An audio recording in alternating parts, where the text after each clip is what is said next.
Good morning, everybody. It's a very great pleasure and great honor for me to welcome and present Evert Verhagen. Evert is professor in sports science, working on different topics around sports, exercise, and physical activity, and specifically sports injury epidemiology, sports injury prevention, and for today this will be one of the topics. Evert is working at the Amsterdam Institute of Sports Science. He is the co-director of the institute. More precisely, he works in the Amsterdam collaboration of health and safety in sports, which is recognized by the IOC for injury and illness prevention. And another task, he is the editor-in-chief of the BMG Open Sports and Exercise Medicine. So a lot of responsibilities, and we are very excited to listen to you and to learn to help us in this FULGUR project about all these aspects. Evert.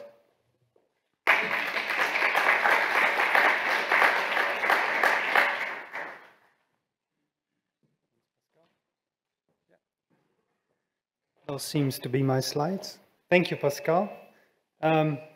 Apart from all these roles Pascal just introduced, I'm also a football fan, and you're quite lucky because this was us last week, and today I'm not so happy. So there's no Brazil playing tonight, and there's no Netherlands playing tonight. So good luck to you all tomorrow. But I'm here to talk about injuries and injury prevention, and I think some of the discussion we just had, and also this goes nice. Some of the discussion that was just had and some of the work that Caroline introduced that you're doing here, I think it comes back in my presentation.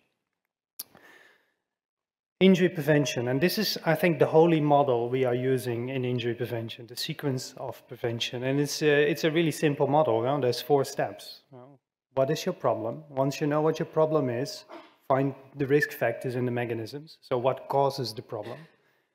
Find solutions to take away those causes, and then in theory, if the cause is gone, the problem is gone. Really simple.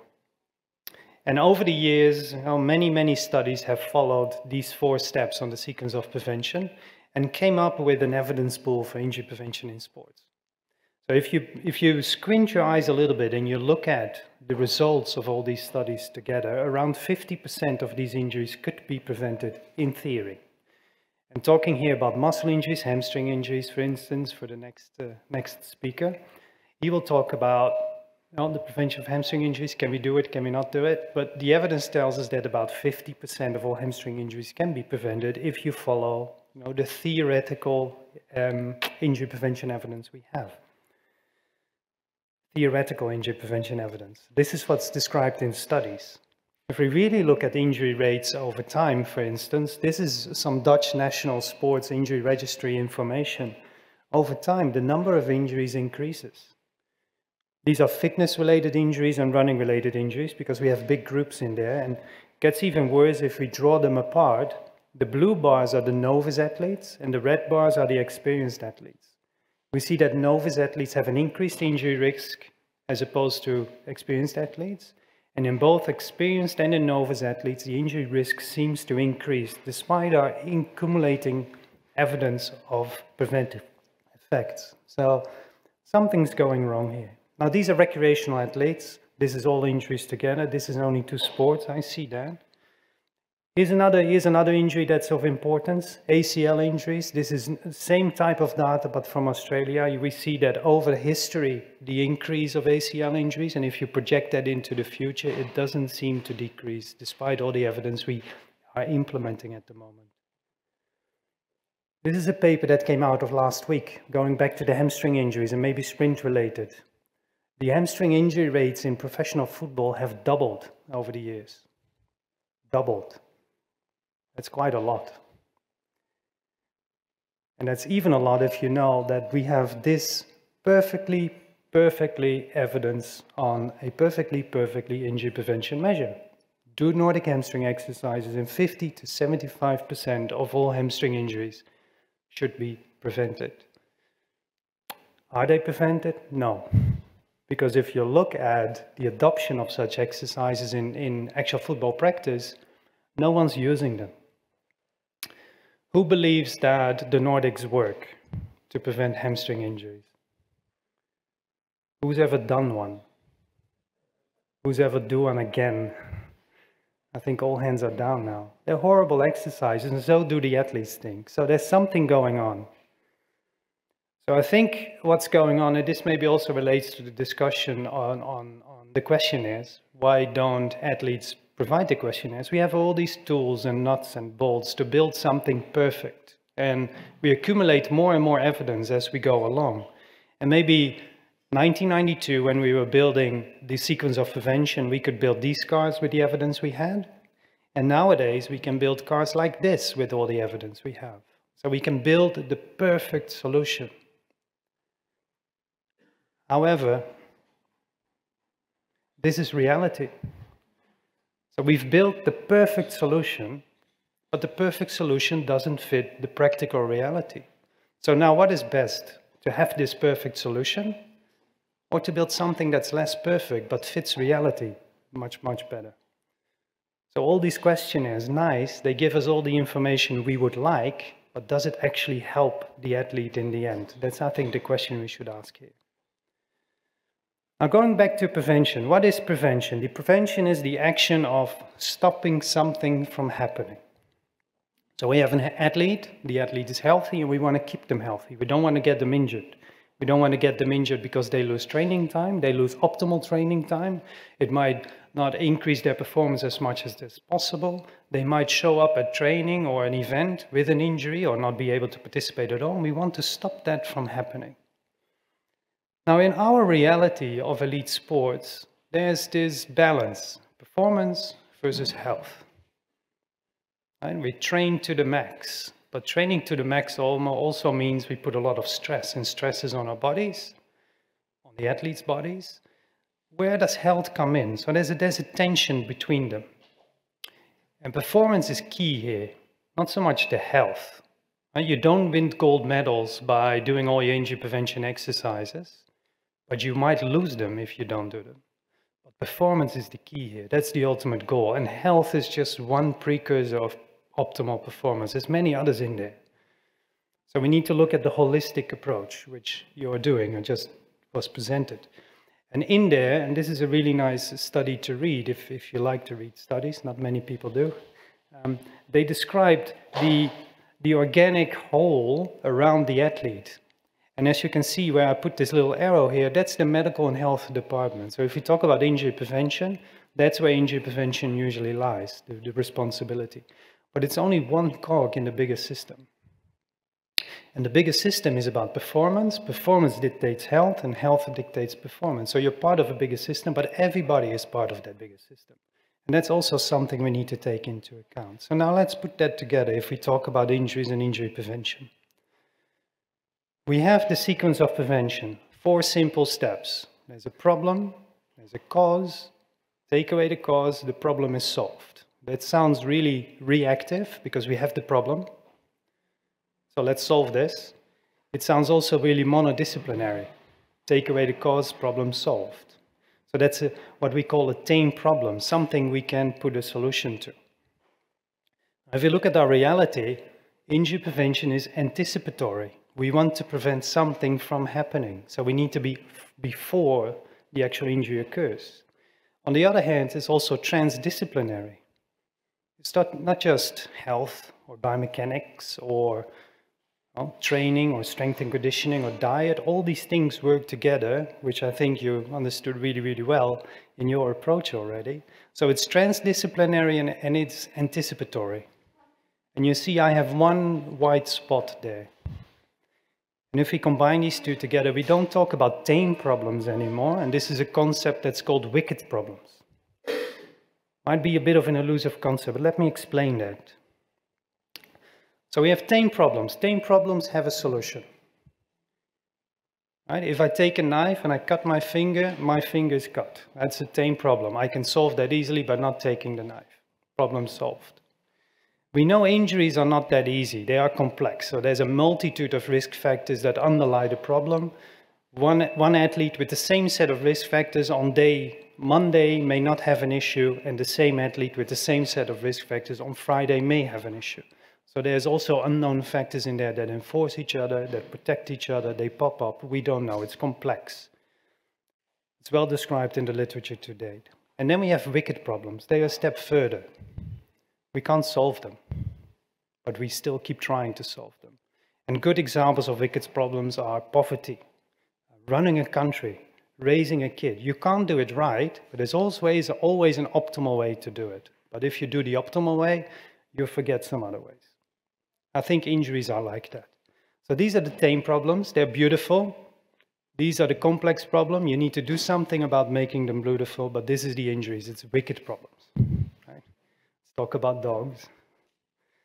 These lead to ultimate solutions, and these lead to optimal solutions, and that's something we need to take into account. I don't think we've been doing so far. We're trying to solve the issue. I have an exercise here, that the exercise is going to solve all my problems. That's not the way forward. I have an exercise here, and this exercise is going to do pretty well, but I know I can't solve everything. That's the better mindset. So these are some examples of concepts around such wicked problems. Don't look at it too long. It just means that we can't solve the issue because it's difficult to define, it's socially complex, issues are interconnected. Solutions can't be tested without implementing. So whatever you come up with in a laboratory, in a randomized controlled trial, it's not going to work. Solutions can only work if you implement them. Solutions may cause new problems. All these things. Anyway, we can deal with that. So there's 4 steps to deal with it. I will guide you through them through some of the research we did. So first you need to define the problem. Then you need to come up with possible solutions. You need to find alternative solutions and pick one and stick to that one. And then you need to implement and review. So first let's define the problem. Let's have a look at that. It's still the first step of the sequence of prevention in a sense. So what is a sports injury? Let's talk about that first. What is an injury? If you look at the definition, right, a sports injury is all types of damage that can occur in relation to sporting activities. That's an elusive concept. So normally when we do our studies, we practicalize that. So we look at time loss, or we look at treatment, or a number of insurance claims, or a number of days lost, all these things. Is that really the injury? So what is an injury? Think about that maybe for a few seconds. And usually when I ask my students, tell me what defines an injury, they come up with 4 things. And I always predict them. I'm good with a crystal ball. Oh, it's tissue damage. So something's wrong in the body. Something's broken. That leads to physical discomfort or pain. That physical discomfort or pain reduces your performance. And if really bad, it adapts your participation, or maybe you're completely unable to participate. So those are the 4 main concepts of what constitutes an injury. I can assure you, I saw a beautiful gym down here. If I do a really nice exercise session this afternoon, tomorrow I will have tissue damage, physical discomfort, reduced performance. I have DOMS, delayed onset muscle soreness. Is that an injury? Technically, yes. Would I consider it an injury? No, I would just consider it stupid. Something else. Okay, so the concept of injury is already elusive. So we try to capture these 4 things. We use OSDSC questionnaire. Do you use the same OSDSC questionnaire in your approach? No? Okay. OSDSC is a questionnaire that is developed to capture injuries, knowing that not all injuries lead to time loss. So obvious injuries, for instance, you can still participate. It reduces your performance, it causes pain, but you can still participate. So that's usually not captured in most injury registries. So OSDSC tries to do that. So there's 4 questions. Could you participate this week? So we ask every week. Did you have to adapt your participation? Did it reduce your performance, subjectively? And finally, how much of a hampering how much pain did this injury cause? So these are 4 questions that you can ask every week, every day if you like, and it gives you an idea of what's going on with the athlete in terms of health. And you can ask this about injuries, you can ask this about health issues, illnesses, whatever you want. So we implemented this. This is, for instance, in elite field hockey, and you really get 112 injuries, 87 received medical attention, 56 led to time loss. You get the whole spectrum of different types of injuries. And now what you can do with this type of data, you can overlay different definitions. You want to prevent time loss injuries, you take out the time loss injuries. What are those? What are they caused by? You want to receive the medical attention injuries, you can take those out. So this is nice data to have. This still focuses on us telling the athletes when they have an injury. So when the athlete says, yes, I had a problem and reduced my ability to train, then I say, oh, you're injured. But if you ask elite athletes, and this is work by Caroline Bolling, she's sitting here as well, she asks elite athletes, how do you define a sports injury? When do you feel you're injured? And the most important thing, I think, on that cascade there is they don't talk about pain or time loss and all that. They talk about reduced performance. Apparently, elite athletes say, when this problem reduces my performance, that's when I start considering this to be an injury. So that's a different definition than we normally use. And that's also a different definition than we normally use to describe our problems. So the problems may be so that we're looking at different issues. To give you an idea of injuries and performance, we went to the World Championship swimming. That was a while ago in Barcelona. And we asked athletes, in the past 4 weeks, did you sustain an injury and do you have an injury now? So these are world-class athletes. They're at the World Championships. They're competing at the maximum level. And still 1/3 said, yeah, I'm actually injured at this very moment. So they're still competing with that injury. A similar study was conducted in the same year with the Athletics World Championships in Moscow. Also, 1/3 of the athletes participating said they had an injury in the preparation towards the tournament. So these injuries are there, and even though they can participate at the highest level. So what do we need to prevent? Do we need to prevent these injuries? Maybe not. We need to prevent those injuries that limit their performance and that limit them from being there. Which those are, we don't know yet, because we use our definition of injury and not theirs. The same in recreational athletes, just as a little bonus, 20% of recreational runners just go to events while knowing that they're injured. 1 out of 5. So that's quite a high number, I'd say. Another issue here with the reporting or with our injuries is, based on any report, there's a difference between how athletes perceive their injury and how they deal with that injury. And we need to take that into account. And this is work by Sandro Vella, working with the Maltese Football Association. And he interviewed the athletes within that association. And they perceive injuries by the same things I just said: pain, performance, the training load, their participation ability, and all these combine how an athlete perceives an injury. That doesn't mean they come to you and report that injury. It's still in their minds, they're still dealing with it. So they self-manage. And the moment that self-management doesn't go, they start to report.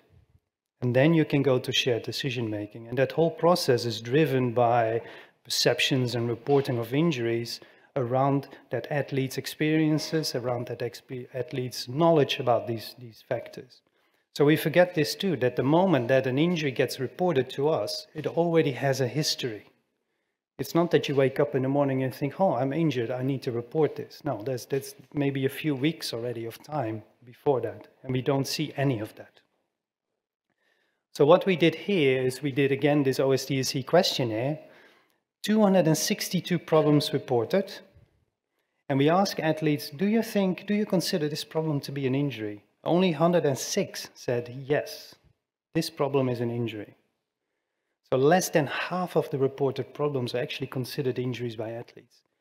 Now, we consider the problems based on our definition. So we're trying to prevent 262 injuries in this case, while only 106 are perceived as injuries by the athletes. So maybe we should prevent those 106.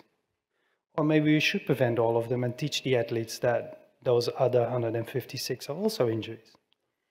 I don't know, but it's something to think about. Going a little bit further about injuries and injury definitions. This is the last part of this, to not bore you to that. This is a conceptual model about health benefits versus health risks. And on the x-axis, you have the type and amount of activity. So the more active and strenuous activities you do, the more on the right you are. And on the y-axis, we have the health benefits and the risks.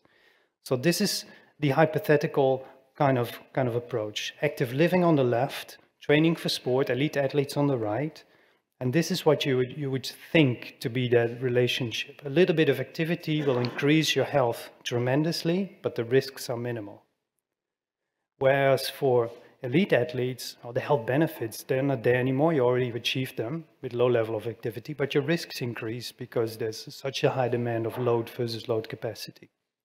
High risks. Now let's put this into runners. We have marathon runners on the right, and we have recreational novice runners on the left and in between. And if you look in the literature, these are the incidence rates of these different types of runners. So the more experienced runners who have a high load have the lowest injury risk, so the number of injuries per 1,000 hours of participation, as opposed to the novice runners.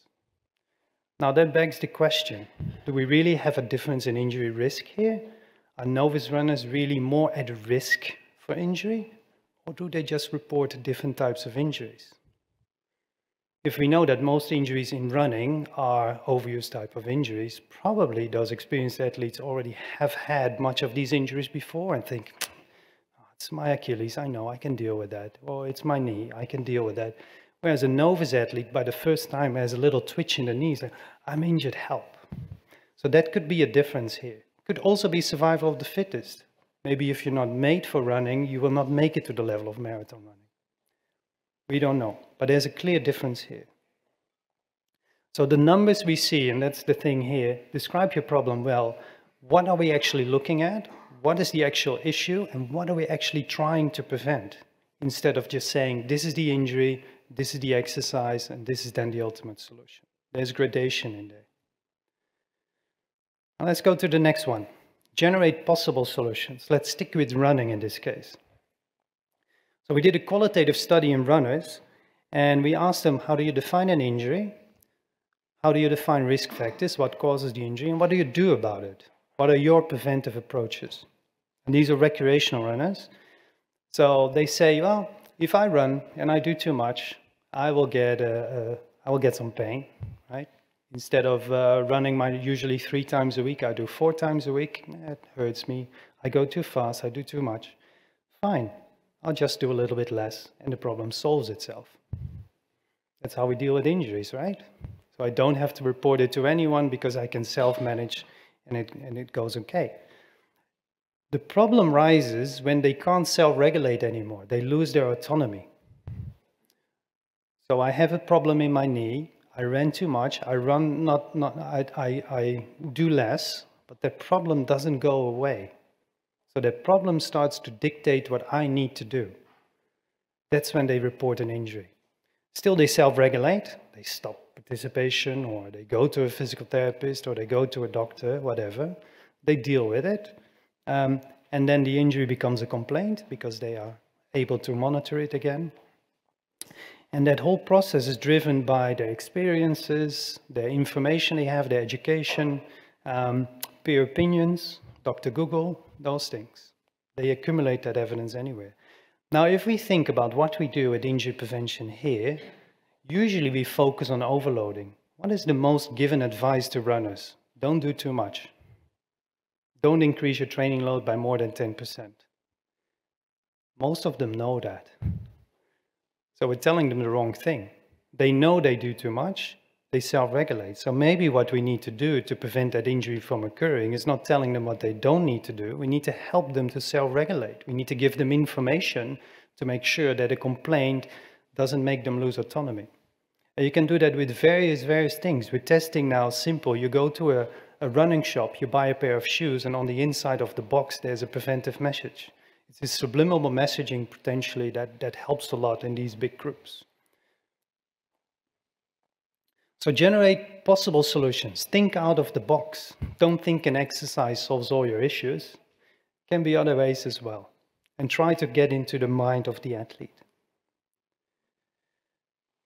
So then we need to evaluate alternatives. It's good to have one exercise or to have one message or one program, but are there any better programs? Are there any other programs that we don't know about, that others know about, and that others can help us advise us on?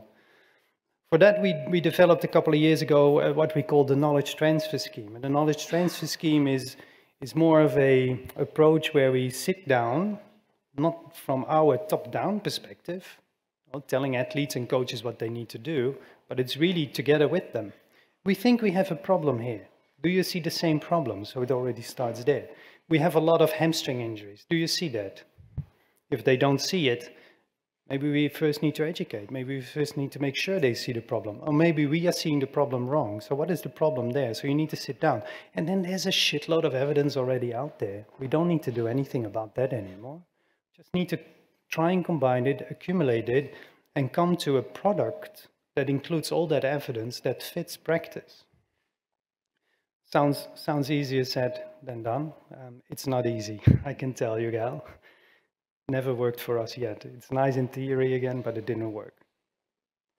So maybe let's approach this differently. This is Belgian athletes.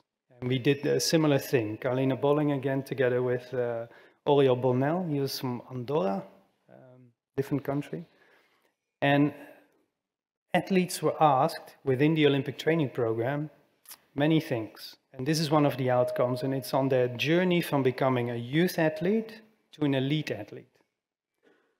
So the young athletes, well, they have limited knowledge, limited experience. They're the young athletes. They've never experienced an injury. They don't know how it is to be at the Olympic level. Whereas the Olympic athletes, they've experienced injuries, they experience drawbacks, they know how to compete at this level. But they also have all the resources available to compete at that level, where young athletes don't have. They need to figure it out themselves. And in between, a lot happens. There's a sports culture that you're exposed to. Well, your experience, your learning processes, injury prevention you're doing or you've been taught to do. The team around you, it changes all the time as well. It grows while you grow, and also the context you're in grows. And there's many factors that happen in that journey.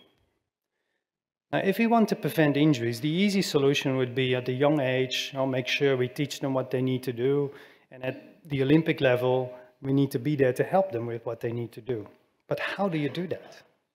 I don't think there's a single solution to that.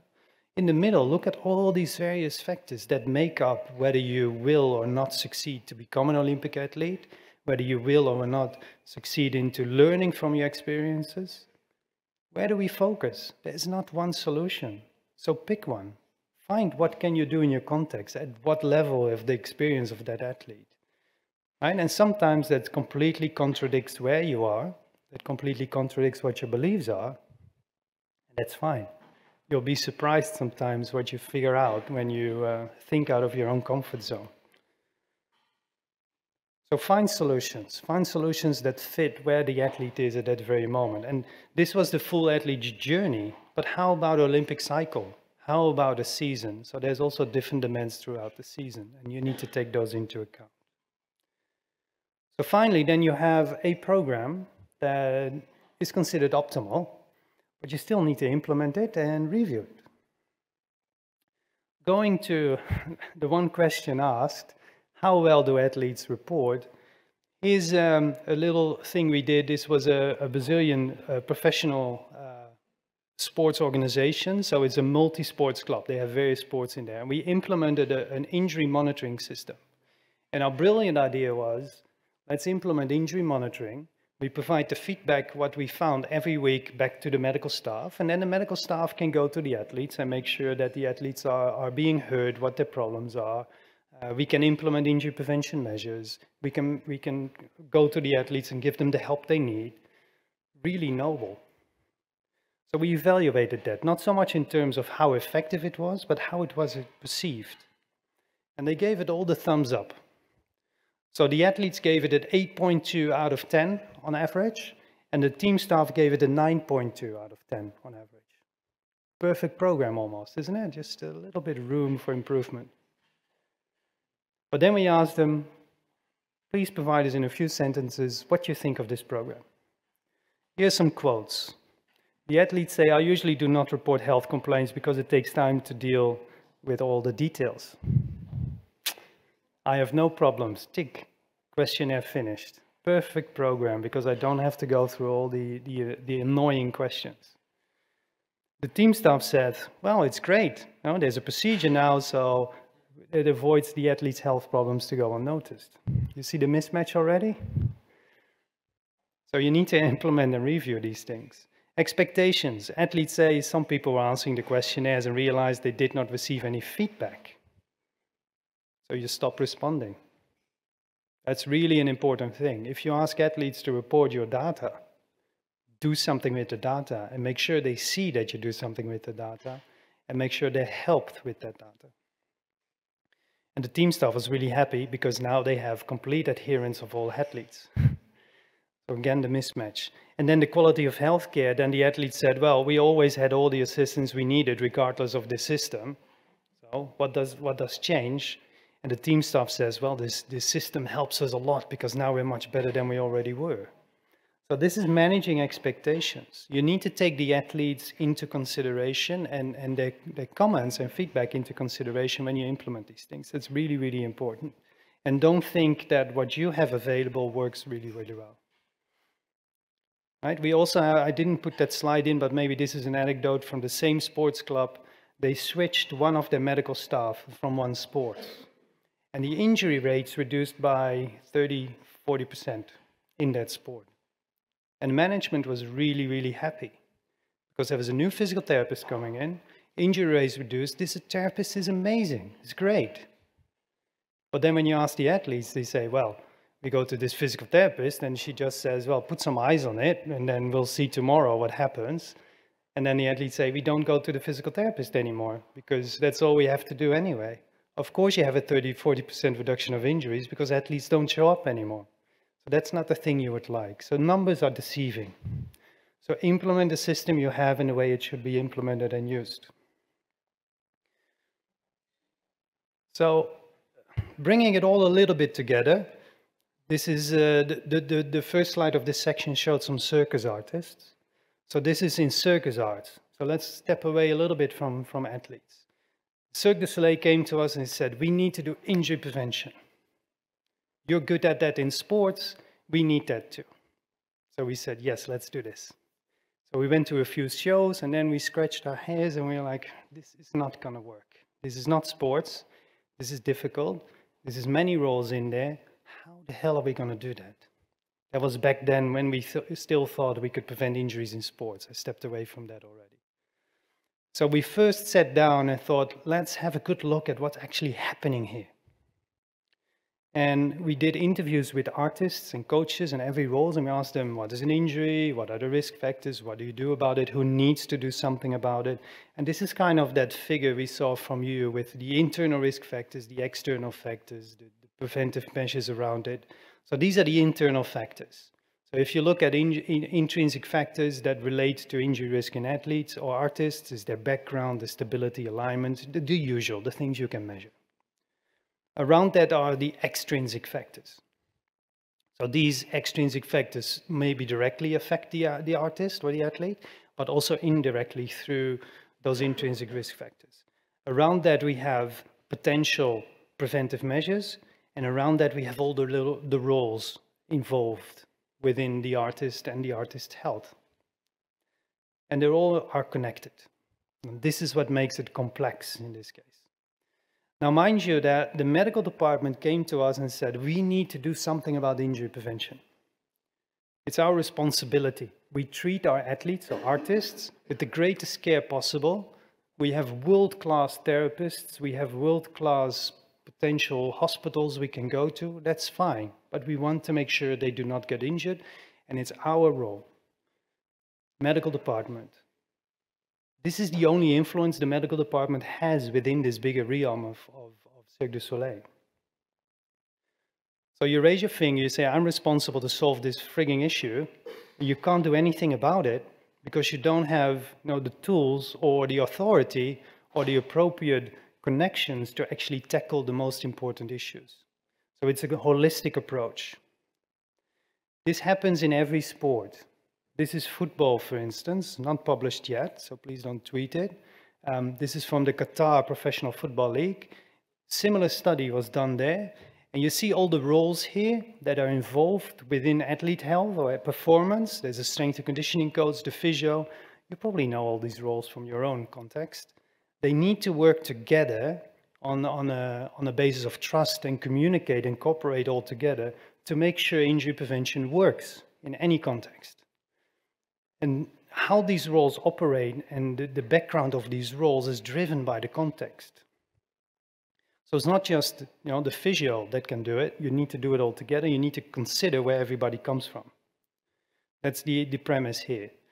And if you put that into context here, also work by Carolina Bolling, where we looked at how can we improve the sequence of prevention, we kind of said what we're always doing is we look at the injury itself. We look at the hamstring, we look at the knee, we look at the ankle, and we try to find the optimal solution to make that hamstring not tear, or to make that ankle not sprain. But around that ankle is an athlete. There's an athlete attached to it, with beliefs and attitudes. In a specific sport, makes a big difference if this would be a male football player or a female rugby player or whatever. The injury is still the same, but the context differs. And that context is driven by an association. That association has policies in place. That association hires coaches. That association may hire strength and conditioning or physical therapists. All that dictates as well. And then there's countries. I can assure you that the Belgian structure is different than the Dutch structure, is much different than your French structure.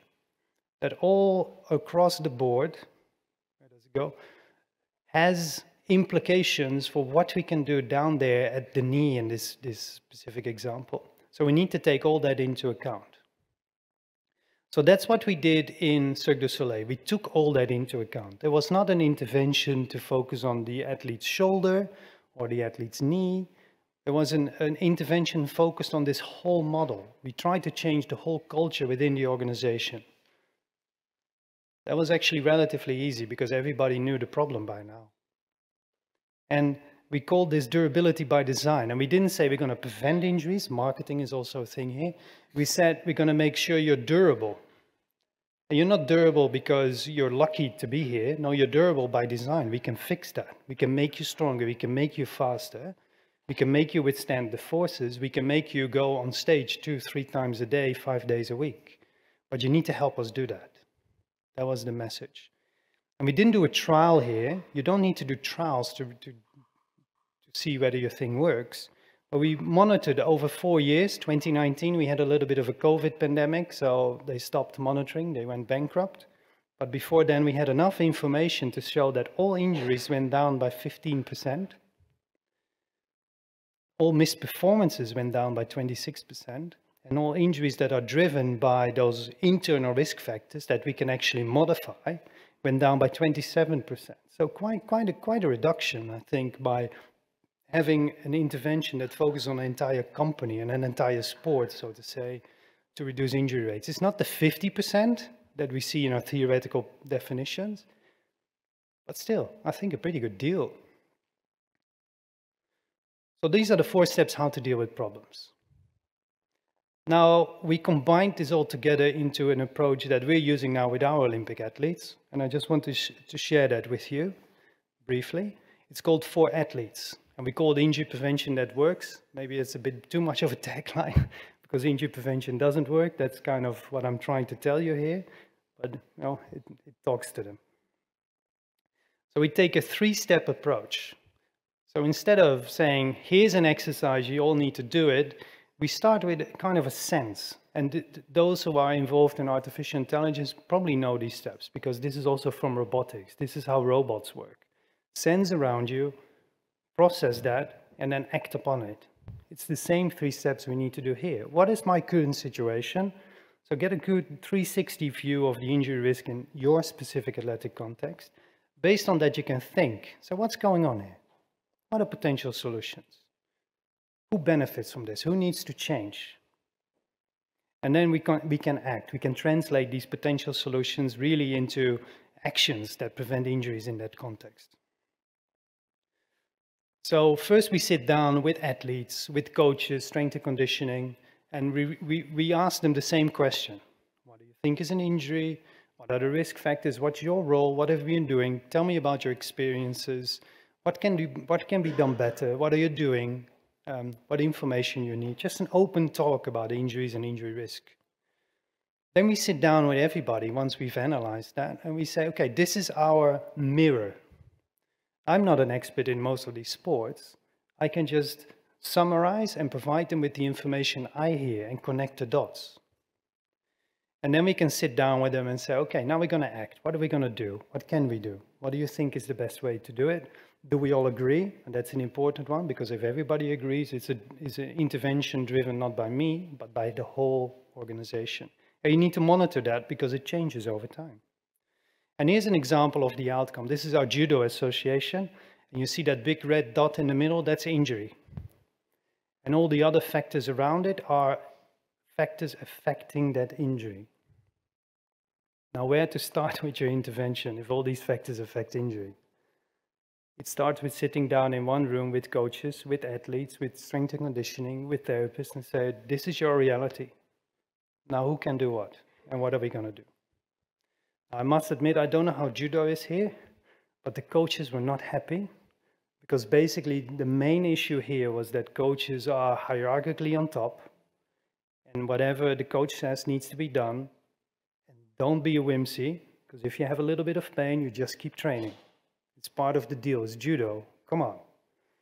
So athletes were not in a safe environment to talk. They didn't dare to talk about their complaints. While most complaints could be preventive if talked about before.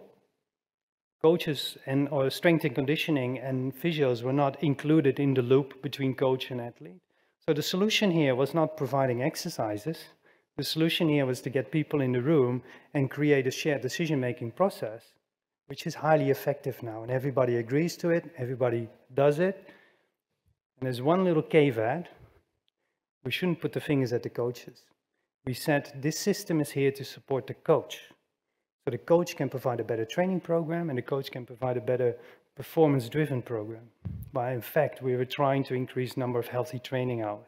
So again, marketing came in. Thinking outside of the box, and maybe sometimes step a little bit away from your goal to get the bigger goal in hand. So now this program is revolving around 3 pillars. So prepare. So we have interventions that helps the athlete to prepare for the athletic context. What can you do to be optimally prepared to train today? What can you do to be optimally prepared today to compete? Those are differences. And that's also based on data we get, based on sleep and health and nutrition, and how do you feel, those things. Then during performance, what he can do during a performance. For a sprint performance, that may be a bit too short to do stuff in 10 seconds max, but for endurance performances or competitions where you need to do rounds, different rounds, what you can do optimally during that process to be able to perform without falling back. And then finally, how do you recover well? So we kind of siloed the information we had. Instead of dumping a lot of information on the athletes, we compartmentalized it. And this is not just for the athletes, also what can coaches do, what can staff do, even what can the bus driver do, to that level. So that's a really brief overview of what we do and how we approach it. I hope I ticked all the boxes you expected me to tick, Carleen and Gael. But my main take-home message is we must consider injuries and health not as a tame problem. We can't solve it. Injuries will happen. Just accept it. Any project we have, even if you wear a helmet, you fall off your bike, you can still hurt your head. So the helmet is not an optimal solution. It's an optimal solution, it's not an ultimate solution, sorry. So how do we get there? Define the problem well. Define the problem in your context. The problem from a coach can be completely different from the problem of the athlete, can be completely different from the problem we are trying to solve from a medical mindset. Completely different. So think about the problem. Generate possible solutions and think out of the box. Don't think that you read something in a scientific article that is going to be your ultimate solution. Use that information to build something that fits you. Then evaluate alternatives. Sit down. Like, this is my option. Do we have any other options? Where do we fit within the realm of the athletic period or cycle? What can we do? And then finally, you always need to implement and review it. And the reviewing there is really important. You need to review it on the outcomes you're interested in. An educational program, potentially will reduce injury rates, for instance, but don't review it on a reduced injury rates, review it on a gain in knowledge or understanding, whether your educational component actually helps. Your program here, review it on whether athletes actually use it, because it's not used, it will not do anything. And that's the same with the hamstring exercises that we're going to hear in a few minutes about. If you don't use it, it's not going to work. Thank you.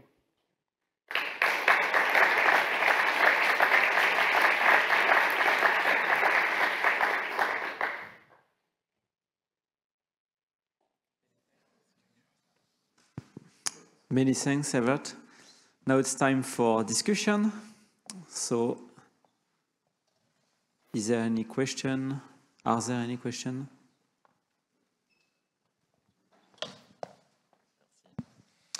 Thank you for your talk. I was interested in the knowledge transfer that you mentioned before. You suggested that there are groups to think of the development of different kind of tools, but what would you recommend as a profile of background of the people in those groups, and how would you organize it? Depends. That's going to be my answer to all the questions. Now, what we usually do is we make sure that the group at least has someone from the association or management position in there, because they need to adopt anything that comes out of it and build it into policy. So they need to understand what's going on and what's in it for them. I can build the perfect program, but if it's not supported by a team or a club or an association, it's not going to work. I have usually physical therapists or sports physicians in there, medical experts at least, and I prefer the physical therapists because they are closer to the athletes than the doctors. They go to the doctors once they have the injury. They go to the physical therapist once they have a complaint that needs to be solved. And a coaches and an athlete. Those are the four main people that need to be in there. And if there's other areas of interest, if there's a dietary intervention or a nutrition is the same, psychological intervention, make sure those experts are in there too. But at least have those four in there. And I think the athlete is the most important one, and the management position are the most important ones, because the athlete needs to do it, and the management positions need to condone it throughout the entire program. If you don't have those two on board, all the rest will fail.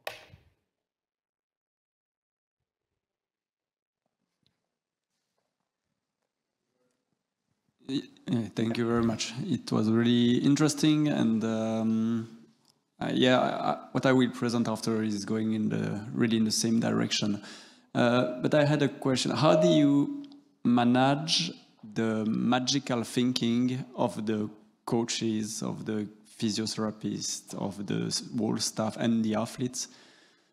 Because this is a change of paradigm. So I think there is a lot of education, and here we are here for this kind of proposal. But I think it's the main challenge, how we change this magical thinking that that my low back need to crack if I want to run correctly, you know. And this kind of things we hear every day, and I think for me it's one of the main difficulties and challenge we have on the daily life in the track. You mean to say, how do we actually de-implement all the malinformation that's out there, right? It's a tricky one. When you didn't say that, I was going, well, maybe we are the ones who need to change our paradigm, because we're trying to prevent everything, and we fail to see the reality of the coach. We fail to see the reality of the athlete. It's not our job. Our job is to make sure the athlete stays healthy. So maybe we need to change our paradigm. It's not always about that perfect treatment or that perfect advice. Sometimes it's not perfect at all. It's imperfect, and it can be imperfect perfections if you make it attuned to the actual problem the coach sees or the actual problem the athlete faces. So we need to change our paradigm, I think. So that's the first part of the answer. The second part, the implementation is incredibly, incredibly difficult, because you can give them a sham intervention and you can say, well, here, your back is cracked. You know it's not going to happen anyway. is not really ethical, I would say. But education, I think education is key. Ask them where they got that information from, why they believe that. Try to understand their perspective. I think this also relates a little bit to the example I gave of the judo, where the coaches hierarchically are on top. They are not. They're just the coach of the athlete. The athlete should be hierarchical on top, but in their mindset it's not. I'm not going to change that. I mean, it's impossible to change that culture within me coming in and saying, guys, you're not the boss, he's the boss or she's the boss. So we need to make sure that they are in that process, and from that current culture or role, you try to get down to that. It becomes a little bit abstract if I say it like this, but I think the key essence is try to understand why they behave in that manner. Why does an athlete think cracking their back makes them run better? They must have had that information somewhere. Maybe you can present you with that information. You can sit down and talk with them about how that information is wrong and provide them with other information. And that's education in the end. And then that's the implementation. It's incredibly difficult. It took us a long time to get rid of stretching. But there's never been done a good study on that.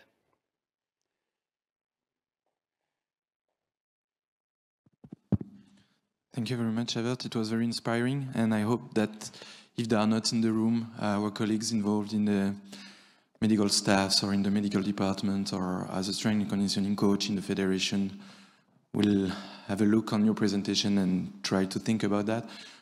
My question was, it seems that the organization around the athletes seems to be maybe what we should think about in the first place.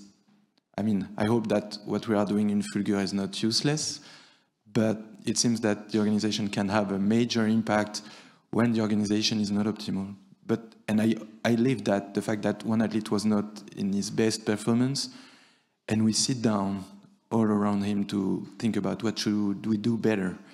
But my question would be, who should take the lead, the initiative to say, sit and discuss, because it's not an easy change in the paradigm. You cannot, as you said, we cannot put the shame on the athlete or the coach. So do you think that it should be in the coach's hand, or could we just inspire them? How do you process to organize that kind of stuff?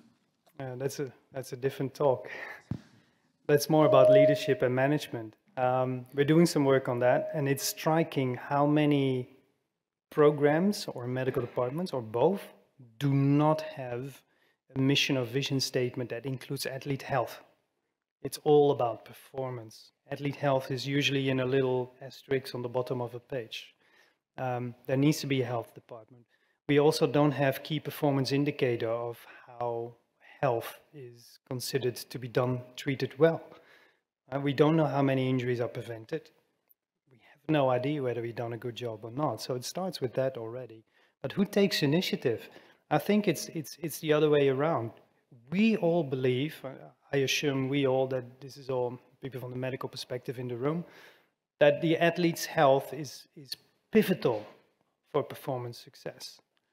Outside our departments, maybe people see that completely different. So if we stand up and say, guys, we need to sit down and we need to talk to everybody, we need to have this multidisciplinary shared decision-making process.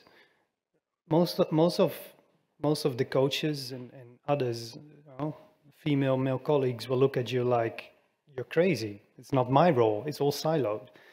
So maybe through showing higher management or directorship, that's how we did it at least, that injuries are detrimental for performance, are detrimental for athletic success, and something needs to be done, put them into their responsibility as a director or a manager to protect performance, then from top down into the system, there's at least someone with leverage saying to the system, we need to do things differently. And I think that is where it starts. But maybe that's in my experience, and maybe in other contexts it goes different. Because there's also areas where, for instance, in the Norwegian side, when the medical department says something, they have such a strong position within the bigger organization that the organization will shift with them. So it really depends, I think, where you are.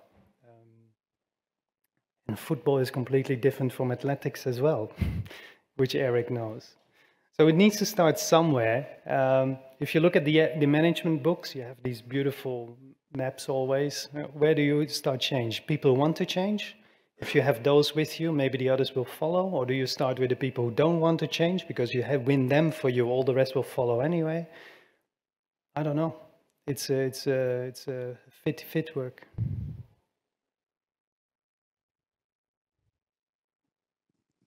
We have time for maybe one last question.